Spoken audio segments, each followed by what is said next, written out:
Alrighty guys, welcome back to 1822 MC Adventures and More. This is my channel and my name is Pete. What are we doing today? Well, you're going to have to stay tuned to find out.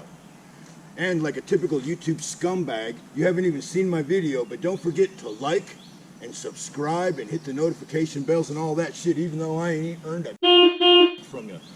Right? Ain't that how you're supposed to do that? Well, according to the YouTube how-to videos, that's the kind of bullshit I'm supposed to run across you people.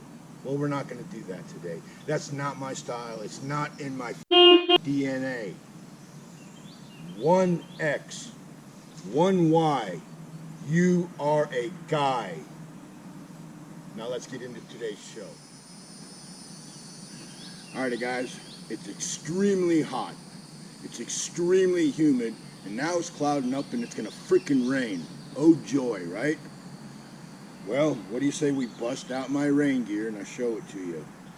I actually got a new raincoat. The rest of the stuff is vintage. I've had it a while, but I do have a new raincoat. So what do you say we take a look at that? Alrighty, so let's dig in before I get wet. I know they're bodacious and ridiculous looking, but they're reflective and they're blaze orange and they are waterproof. These were sold to me as Swiss Army Flightline mittens. That's what they were sold to me as. They are waterproof, they're blaze orange, and they're reflective. And those of you that are going, well, how the hell do you ride a motorcycle in mittens? I'll tell you how. It takes you about 3 seconds to get used to it. All your shit's done with your thumb anyways, right? So your hands stay drier, and if it's cold out, your hands will stay warmer in mittens. Mark my words on that.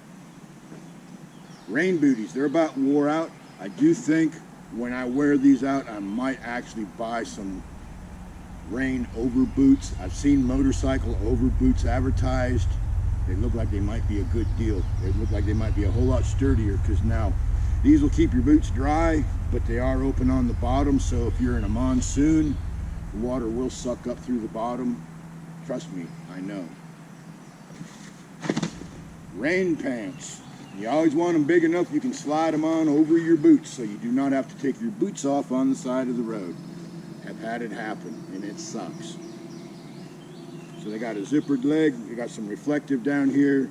They're just your basic waterproof pants, except they do have some extra stuff sewn in the butt. They're not a cheap pair. They're not an expensive pair, but they're not a cheap pair either. Alrighty, so we got waterproof mittens. We've got rainproof booties. We've got waterproof rain pants. The jacket that went to this, I finally wore it out. You can only seam, seal, and waterproof it so many times. After a while, you'll hold it up to the light, and there's nothing but the thread count there. Time to replace it, right? So I went to Coleman's Military Surplus and I found me a raincoat in there.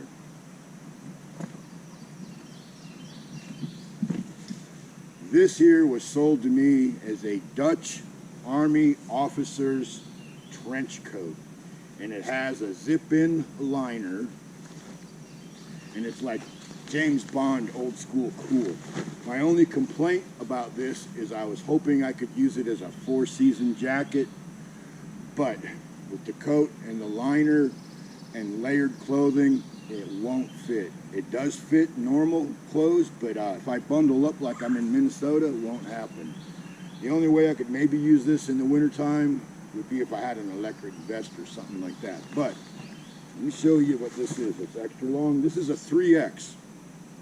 I was really wishing it was a 4X, because then if it was 4X, it would be a four-season jacket. But let me get in front of the bike. It's some very serious material. I don't know exactly what it is, but I mean, it's the old school trench coat. It's got a nice collar. It's got a yoke on the back, or whatever you call that. Some stuff written in Dutch. And it was made in 1992. But now, what do you say we put this on? Bond. James Bond. So here it is, guys. An extra long coat. So by the time I put my rain booties on, I put my rain pants on, and I got my high-vis mittens on, I'm going to be about as waterproof as a frog or a duck. I'm sure of it. But I'm not going to button this all the way up. It's too hot to wear right now. But as you can see, this is a nice high quality trench coat, right? Guess what I paid for it? Go ahead, take a guess. You know what it would cost in an department store or a men's store, something comparable to this, right? I'll have to double check this. It was either $69 or $79 is what I paid for this. Unbelievable for the quality. You look at the buttons, you look at the stitching, everything about this coat is top notch. And it has a zip-in liner. So I have a feeling, as much as I hate riding in the rain, I can't wait to ride in the rain to double check this coat. Now, when it comes to rain gear, if we was in the campsite, of course I'd be wearing my poncho. I wouldn't wear this, but for riding, maybe going to church, going out to dinner, whatever, for less than $100, it's a pretty badass jacket if you ask me. Dutch Army Officer's Trench Coat. Excellent jacket. And if I had an electric vest to tote along with the liner, I believe I could wear this thing in the wintertime and be nice and warm. And one of the reasons I bought it, besides it being like James Bond and Peter Gunn cool, back in the late 80s, early 90s, dusters were all the rage for folks that rode motorcycles. And I never bought one because I could never find one that fucking fit right. They were like extra fat or fucking extra small. There was no such thing as a tall, this will fit you because you're a big guy kind of jacket. So I either had to wear one that was way too big and looked like a fucking circus tent on me, or if I wanted it to fit my body right, the sleeves came up to about my fucking elbows. Thank you for making shit in China, guys. So I never bought one, as cool as they were. But now, here we are fucking 30 years later, I got something way fucking cooler than a damn Australian duster made in China. I got me a freaking officer's trench coat made in Europe. Way better quality. So, with that being said, let me put this stuff back in the bag, get on down the road before it rains, and if it does start raining, I'll simply slide into this stuff, and I'll be about as watertight as a frog's ass, I bet. Thanks for watching. I'll catch you on the next one.